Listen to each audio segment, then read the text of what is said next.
Hey everybody, welcome to another episode of Success is the New Black. We are going to do some business rundowns and we're going to talk about why Americans are not saving money and how for you not to be one of those Americans not saving money. Coming up next.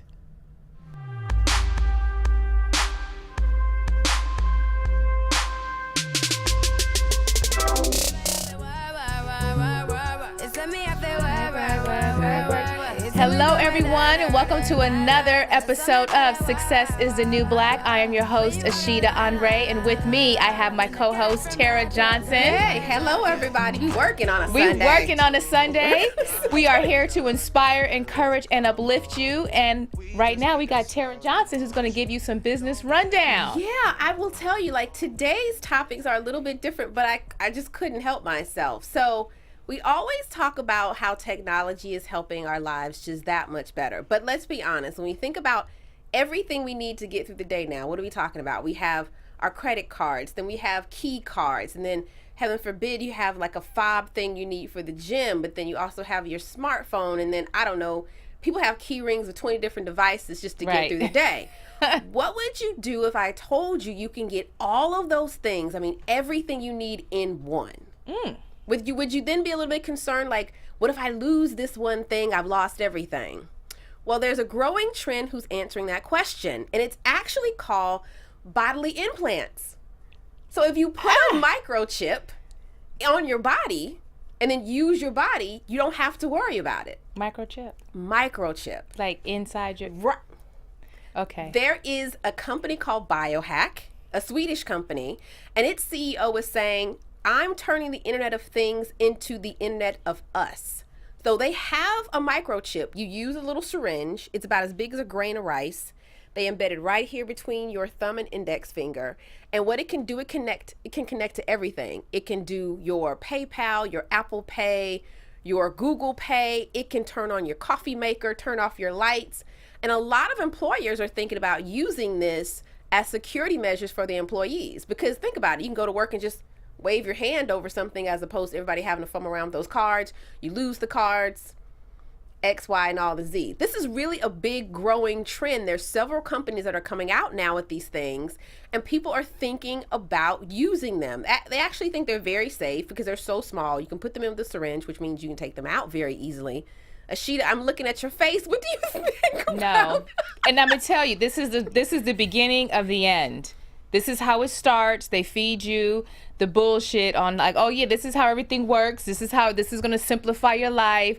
I am not here for it. Yeah. And I'm here for a lot of things that have to do with business and entrepreneurs, but this one, I am not here for it. I mean, the crazy thing of it is I mean, we do microchip a lot of things. I'm not trying to, don't even say anything to me when I say this. We do use microchips and that kind of thing for dogs. And in the UK, it's actually a law that you have to microchip your dog. Now, I'm not saying we should do this, but think about the benefits. If we did, what if you were able to, I mean, you have kids and stuff that are abducted every single day. You have, people who are kidnapped every single day. It could be a device, at least for location. I hear what you're saying. I'm not microchipping myself. Look. I'd rather take some martial arts or something. There's a lot of things going on, but microchipping myself is not one either. But it is a growing trend, and I guess we have to watch and realize to see how, if the rest of the world, I mean, right now it's a Swedish company coming to America introducing this. They actually had a conference where they had all the speakers at this technology conference, and they actually put microchips in each of the speakers just to test it out. No one complained of any pain. No one complained of any, problems. It's just some kind of new technology that's out there. So I had to keep you guys abreast of all that. We'll see. For all we know from now, you'll be able to hold your hand up and like watch our show on your palm. Like, you never know. Yeah, I'll go on. I think it's like a new world order or something going down. I mean, I can hear all the conspiracy theorists out there being like, wait a minute, what is this? So with that, I will move on. So if they get fired, are they going to take it out? I bet you they are. Yeah. I mean, I'm sure those little pieces they're not cheap, so. Or they probably just. They can probably dissolve or something. That's even more dangerous, I think, to have the fact that they can just, how you leave your employer now, they swipe your phone? Right. They do? Some people do. Oh, wow. Okay. So it's something new on the rise. We'll have to watch it. And if you was real bad at work, you might infect you with something. I'm just playing. She's watching too many of those sci-fi movies. but it could possibly be true. So speaking of something else that might be surprising, we all have our opinion of President Trump and how he's doing in his current election, his presidency. We've heard tons of things, but we have to be fair here. If there's some positive news about President Trump, I'm happy to report it, and I am. Don't get mad at me. I'm following what two economists from Morgan Stanley are reporting. What they are reporting is because of the Trump election and his pre-election promises, small businesses have been hiring at higher trends than have happened in years. It says, research has shown that small business owners, I'm talking about businesses with 50 employees or less, have an optimism rate now of 46%, like 46% higher than they have in years. And the reason they seem to be so optimistic is because of what Trump said when he was running for election. We're going to get rid of Obamacare, which really did hit a lot of small businesses. There's going to be tax reforms and also less governmental regulation on businesses. Problem is, little kink. Problem is, as we know, Obamacare is still running strong. It has not been repealed. Tax reform has not happened. But luckily, the economists are saying because of this spike in hiring, what happens when you hire more is that there's more money in the economy. When there's more money in the economy, then there's more spending. And when there's more spending, everything is roses in the economy. So what they're predicting is because of this upswing in hiring, it won't even matter whether, I was going to say Obama because I still feel like he's president, but this uptake in hiring, because, even if Trump can't come through with his promises, still won't affect the small businesses, and they could possibly continue to hire because there'll be more money in spending in the economy. So it could be really a win-win all the way around. So this might actually be some President Trump news that is 100% positive and something that he really can take credit for. Okay. I'm not really surprised that the Trump presidency is benefiting small businesses. I think this is something I said even before. I think if no one is going to benefit from him being president, it will be you if you are in a business, whether it be small, definitely large corporations, and medium size. Now, I'm not 100% sure if you're trying to get into business because I don't still see a lot of credit and access to capital. I don't see that moving, but I'm not really surprised that if you have an existing business, you may actually benefit from his presidency. Are you surprised, Ashida, at all? No, I'm not. He's the business president. It got really loud in my ear. I understand. I just don't like him. That's all I'm gonna say. Liking or not, I just don't. Liking him personally or not, I will say I do like this trend. I like this trend though, because when we're talking about small businesses, 50 employees or less, these are the mom and pop shops that I think are really the cornerstone of America. And they are. They absolutely are. And they really are. And Absolutely. they have been struggling in years with the big ticket shops coming in. So if there's something that's actually benefiting small businesses and they're going to let those grow, I'm not jumping on the bandwagon, but I will give credit when credit's due. I have to wait and see. Well, then, how about that? Wait and see is better than, Yeah, I have to wait and see. There you go. 100%. And I think I'd have a new category for the show. Business hero of the day. And my business hero of the day would be Raphael Wright of Detroit. This is a 28-year-old entrepreneur, investor in Detroit. And he's actually the founder of the Urban Plug L3C, which is an organization which plans to build wealth in Detroit through creating groups of investing platforms. What he's attempting to do, he's 28 years old now, but when he was 19, he was diagnosed with diabetes. And I'm not sure if you know, diabetes runs rampant in my family. Diabetes is really controlled by exercise, weight, eating right, a lot of those things. So his latest venture is pretty enormous, but he's trying to open a Black-owned grocery store on the east side of Detroit. A lot of people are claiming that Detroit's going through this kind of urban revitalization. And I lived in Harlem for years and lived there when it was going through its urban revitalization. Now, what I will say is those type of urban revitalizations benefit a lot of people, but unfortunately some people are left behind. And that's what Raphael is saying. Yes, there's a lot of people who are coming in Detroit and throwing money into it and building things and trying to build jobs, but there are still some people who are really, really poverty stricken. and they don't have access to food. He actually says the food accessibility on the east side of Detroit is almost like it's non-existent because you can't easily get to good, healthy food. Wow. There's a big difference in what a lot of grocery stores carry. You can't get good, healthy food on the east side of Detroit via public transportation or walking in a reasonable amount. I mean, think about it. If you can get to the grocery store, now you have all these groceries, now you got to get back. And there's a big difference between what grocery stores carry.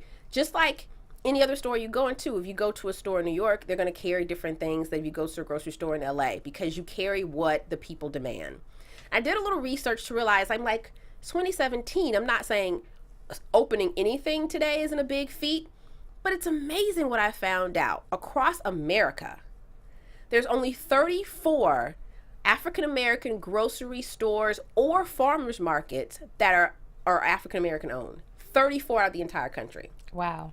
I'm sure there's probably hundreds of grocery stores even in Los Angeles alone, but across the country there's only 34, and the state that has the most is California. Right. And the majority of those are really farmers markets, not grocery stores. And there is one that exists right now in Detroit, but that still is a farmer's market that's not a brick and mortar grocery store. So Raphael Wright is looking to raise $100,000. He has a GoFundMe page. I checked the balance of the GoFundMe page before I came into the studio. He's a little under $17,000. So I will put the link to the GoFundMe page in the comment section of the video on YouTube.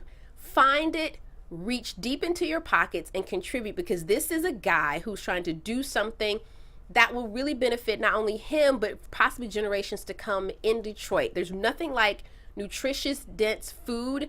Enough of us don't get it, but it can really change his life and the lives of many people in Detroit. So there's my business news rundown. Well, thank you for your business news rundown. You're welcome. And speaking of money, I'm here to talk about why Americans are not saving money. And this is a huge topic for me because of what I've just been through, as far as me. I got sick in late 2015, but in the year leading up to me having surgery, I just wasn't able to work as much and do the things that I needed to do to grow my business and to grow at all, actually. And also, I'm seeing what my mom has just recently retired, and I'm seeing what she's going through. And a lot of times, we will never know until you get to that stage of your life. Right. So it's something that really weighs heavily on me on why we are not saving money. And when I started talking about this topic to other people, they're just not saving money.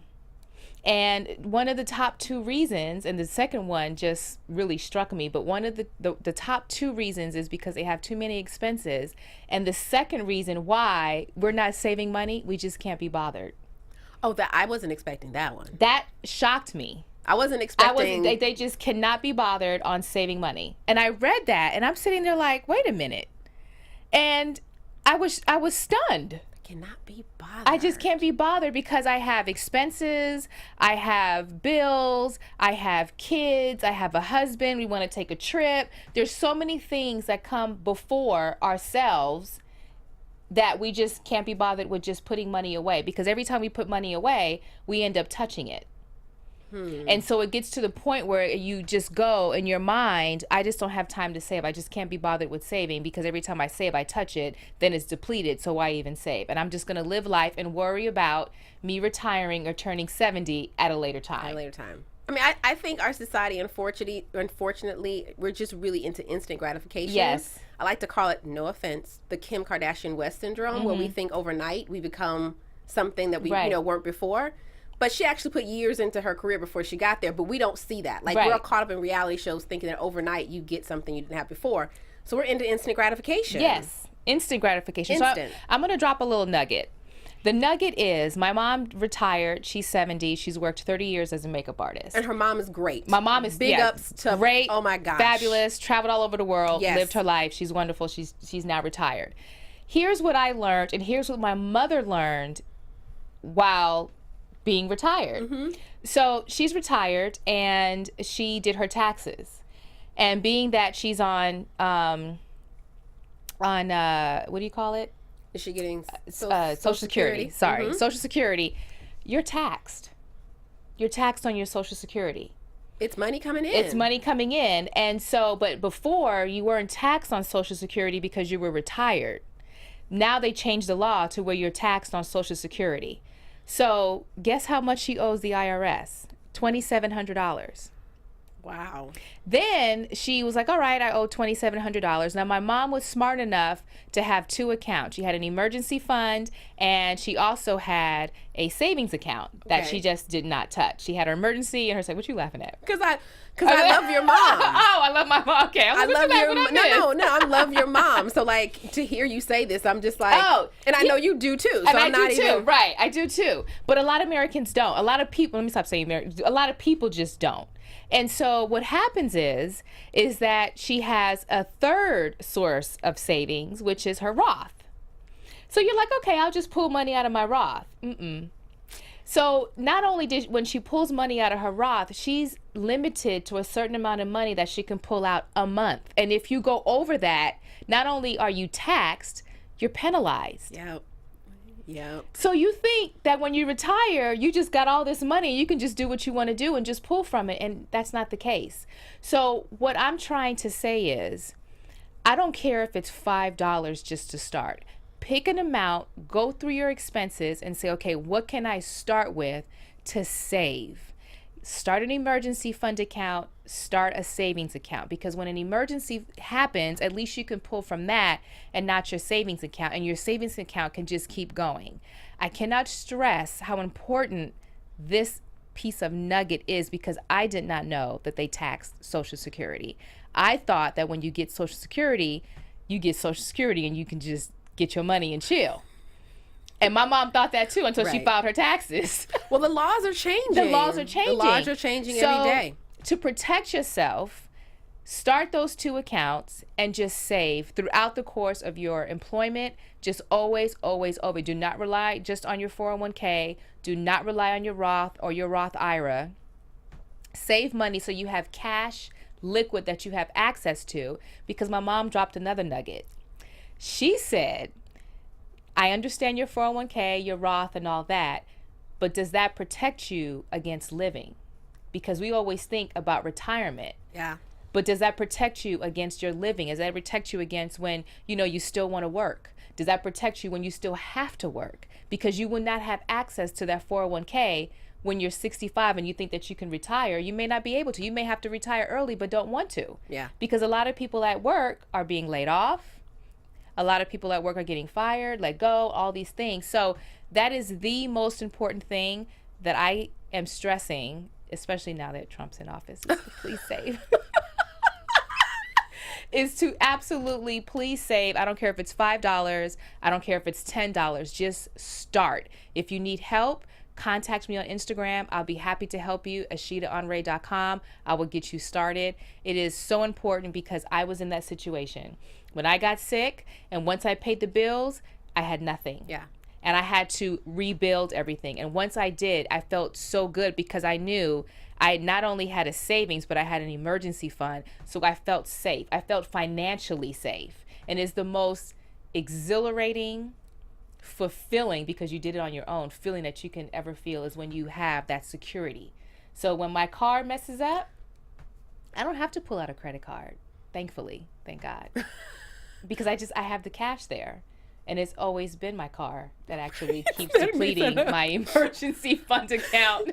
But, so save your money. If you need help, I'm here to help you. It's so important. But when I discovered that people just can't be bothered, yeah, it's that just kind of startled me, because that's a train wreck waiting to happen. Yeah, I actually have two other suggestions also. One suggestion, and it can be done in a family, because we actually did this when I was growing up. At the end of the day, we had a huge jar, and everyone just emptied their change into the jar. Mm-hmm. So it wasn't as if you felt as if you were saving. You were just basically emptying your pockets. And it was something I saw my parents do. It's something that we did. So it just became a habit of everyone to do it. And you'll be amazed.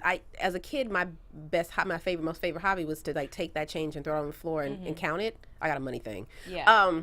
I love counting coins. You'll be amazed how much you can accumulate by just simply doing that every day. And you don't think about it because you've broken the bill already. You normally throw change into a change purse and you only reach into it when you need it. So you can do that. If you are one person who would, put the change in a jar and then count it up and then take it to the bank and then spend it, you can even take a little bit further. There's tons of applications now where you can sign up for it, and at the end of the day, the bank will take the change left over in your checking account. So if you have $10.12, they take the 12 cents and put it in a different account. So that way you're building money without you even thinking about it. So those are other little tricks you can possibly do to save money if it's just too painful for you to start by saying, I'm going to save this much money every month. Yeah.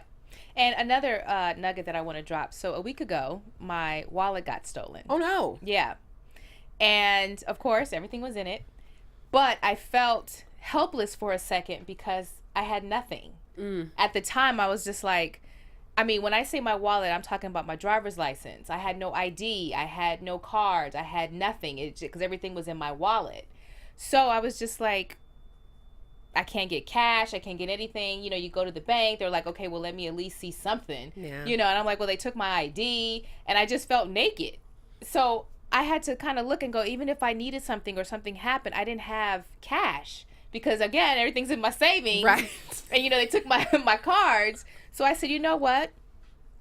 To prepare myself for that happening again, and someone gave me this nugget. They keep $100 or less, maybe like $50 or $100 in small bills in their house. So if they ever need money or something happens, they have some money.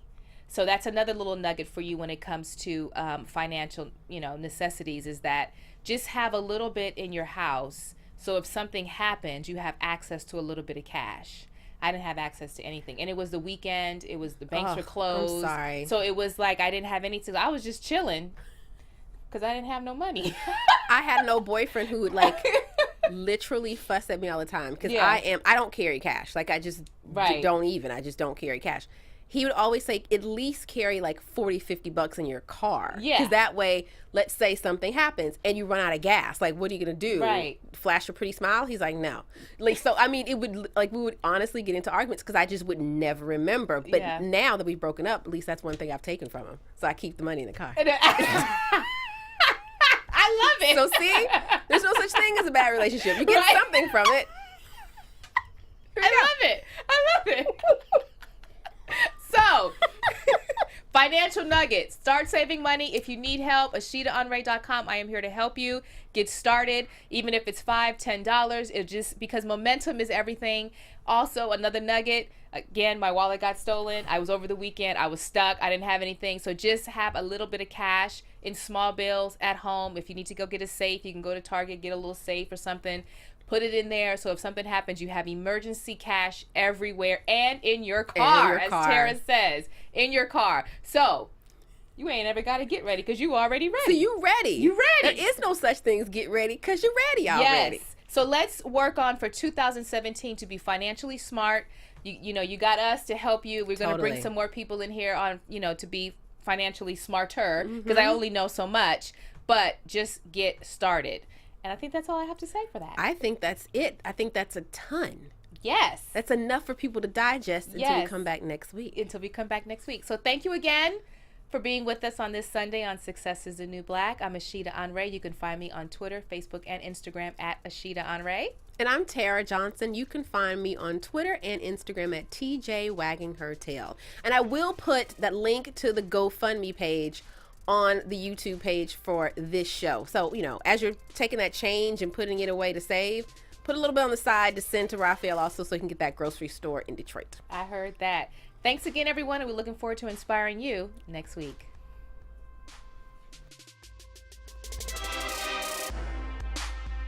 From executives Keven Undergaro, Dario Kristen, Tiana Hobson, and the entire BHL staff, we would like to thank you for supporting Black Hollywood Live, the first online broadcast network dedicated to African American entertainment. For questions and comments, contact us. info@blackhollywoodlive.com. Like us on Facebook, tweet us, or Instagram us at BHL Online. And I am the official voice of Black Hollywood Live, Scipio. Instagram me at KingXOBay. Thanks for tuning in. The views expressed here are those of the host only and do not necessarily reflect the views of BHL or its owners or principals.